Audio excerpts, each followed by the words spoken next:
petunjuk Nabi sallallahu alaihi wasallam di 10 hari terakhir Ramadan adalah melakukan iktikaf agar dapat memaksimalkan ibadah. Sebagaimana dijelaskan dalam banyak hadis, di antaranya dari Ummul Mukminin Aisyah radhiyallahu anha yang diriwayatkan Al-Bukhari dan Muslim. Ummul Mukminin Aisyah radhiyallahu anha berkata, "Anna Nabiyya sallallahu alaihi wasallam kana ya'takifu al-ashra al-awakhir min Ramadan hatta tawaffahu Allah. Thumma i'takafa azwajuhu min ba'di." Bahwasanya Nabi sallallahu alaihi wasallam melakukan iktikaf di 10 hari terakhir Ramadan sampai Allah mewafatkan beliau.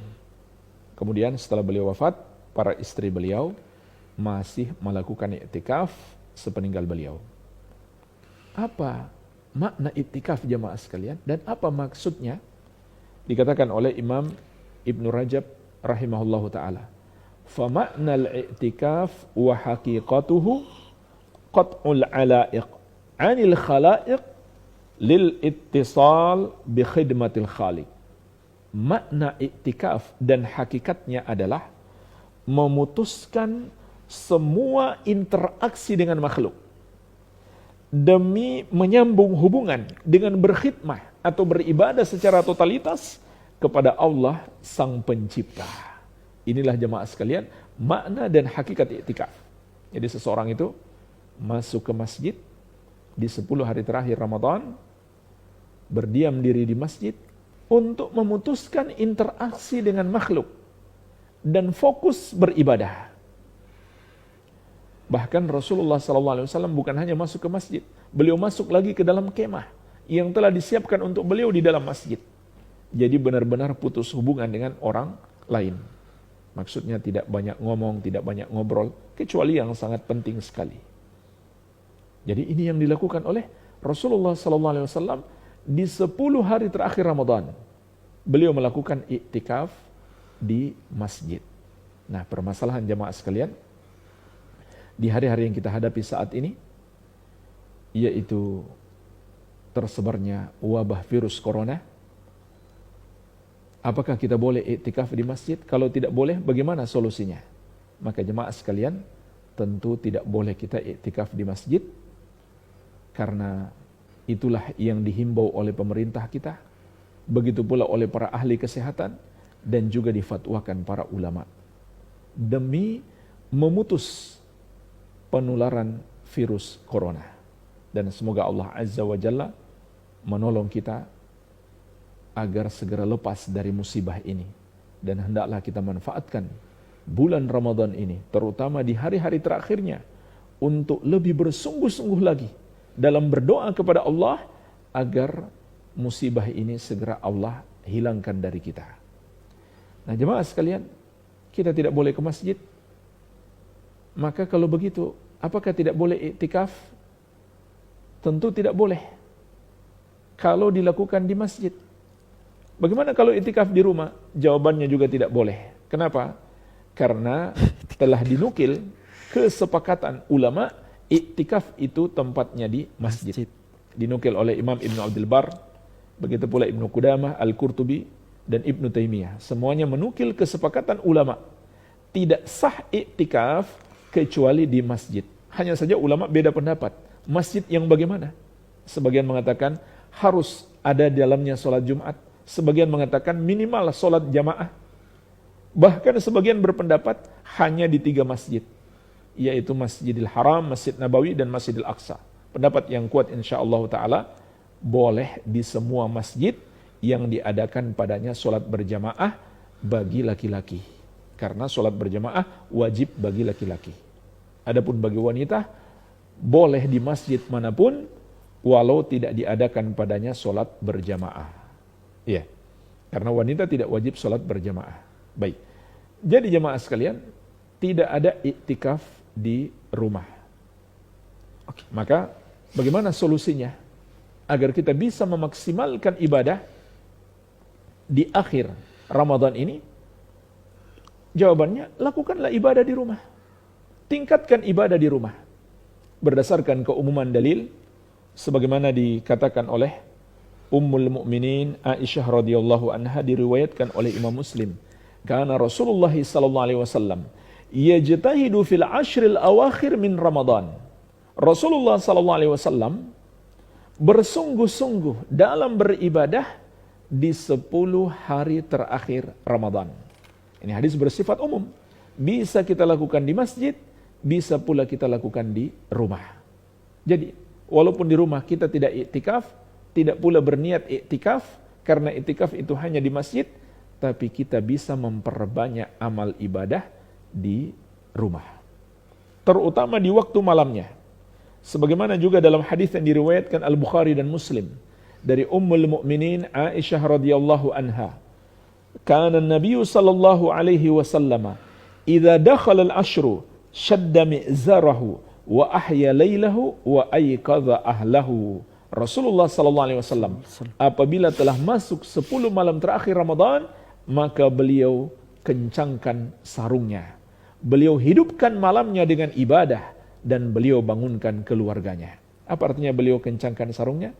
Artinya beliau tidak berhubungan suami istri sama sekali karena fokus ibadah.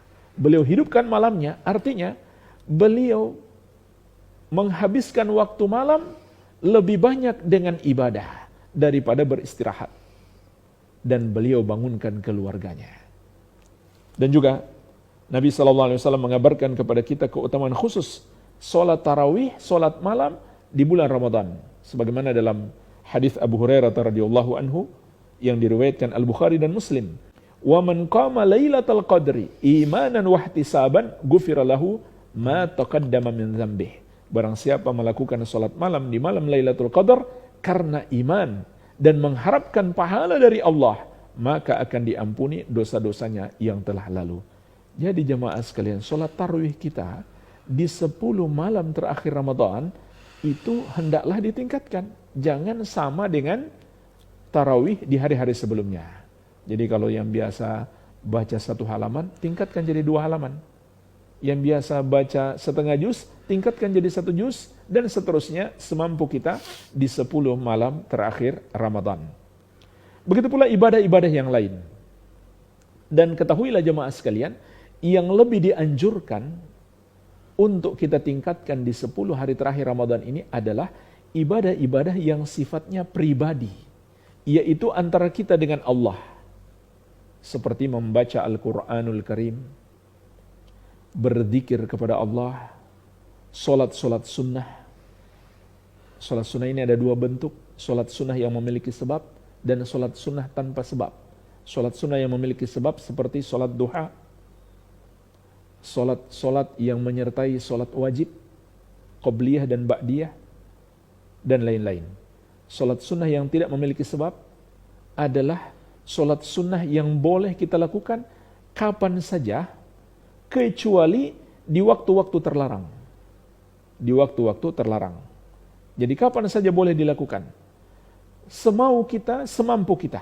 Mau berapa rakaat dengan cara 2 rakaat salam, 2 rakaat salam, 2 rakaat salam, dan seterusnya. Boleh kita perbanyak, kecuali di waktu-waktu terlarang. Waktu terlarang itu ada 5, ba'da subuh, sampai terbit matahari. Kemudian yang kedua, ketika matahari sedang terbit. Yang ketiga, ketika matahari tepat berada di atas kita. Yang keempat, ba'da asar, sampai terbenam matahari. Yang kelima, ketika matahari sedang terbenam. Maka di luar waktu-waktu itu kita boleh melakukan solat sebanyak-banyaknya, yang diistilahkan para ulama dengan solat sunnah mutlaqah.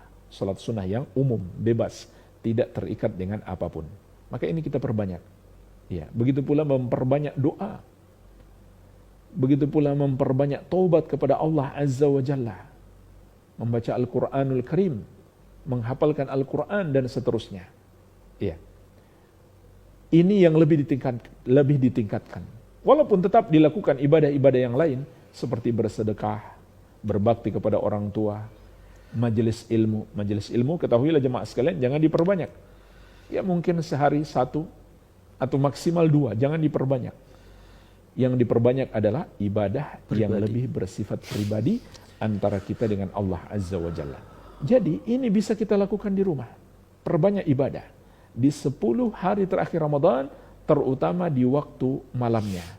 Sekali lagi, bisa tetap kita lakukan di rumah. Dan ketahuilah jemaah sekalian, orang yang terbiasa iktikaf di tahun-tahun sebelumnya, maka dia tetap mendapatkan pahala iktikaf. Sebagaimana sabda Nabi sallallahu alaihi wasallam, "Idza maridul abdu aw safara, kutiba lahu mithlu ma kana ya'mal muqiman sahihan." Kalau seorang hamba sakit atau melakukan safar, tetap ditulis pahala amalannya yang biasa dia kerjakan ketika mukim lagi sehat. Begitu pula jemaah sekalian, orang yang sudah punya niat untuk iktikaf, tapi dia terhalang karena uzur wabah corona, dia tidak bisa iktikaf, maka dia sudah mendapatkan pahala niat. Bahkan ketika niatnya sangat kuat, bisa jadi dia juga mendapatkan pahala amalan walaupun dia tidak iktikaf karena uzur. Sebagaimana Rasulullah SAW menceritakan tentang orang-orang yang tidak bisa ikut berjihad karena uzur. Maka beliau bersabda, "Wa inna bil madinati la rijalan masirtum masiran wa laqata'tum wadiyan illa kanu ma'akum habasahumul marad." Sesungguhnya di Madinah ada orang-orang yang tidaklah kalian berjalan di satu jalan atau melewati satu lembah kecuali mereka bersama kalian. Dalam riwayat yang lain dikatakan, illa syarakukum fil ajar, kecuali mereka berserikat dengan kalian dalam pahala. Jadi mendapatkan pahala yang sama. Kenapa? Habasahumul marad, sakit menghalangi mereka. Jadi mereka punya uzur syar'i. Siapa yang punya uzur syar'i dan dia sudah punya niat yang kuat untuk iktikaf, insyaallah taala dia juga dapatkan pahala iktikaf. Tapi jemaah sekalian, yang paling penting adalah ketika kita tidak bisa iktikaf, kita ganti dengan memperbanyak ibadah di akhir Ramadan ini, karena itulah petunjuk Rasulullah sallallahu alaihi wa ala alihi wasallam. Jadi ini solusi bagi kita di hari-hari ini yang tidak bisa melakukan iktikaf di masjid. Maka perbanyaklah ibadah di rumah. Begitu pula yang ingin saya ingatkan, bahwa yang mendapatkan Lailatul Qadar bukan orang-orang khusus, bukan orang-orang tertentu saja, tetapi setiap muslim yang beribadah kepada Allah di malam itu, asalkan ibadahnya memenuhi syarat, yaitu ikhlas dan ittiba.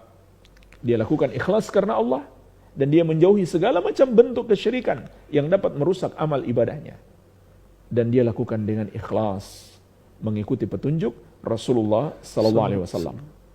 Maka dia akan dapatkan pahala. Tapi kalau seseorang berbuat syirik, bukan dapat pahala, malah dapat dosa dan menghancurkan semua amalannya.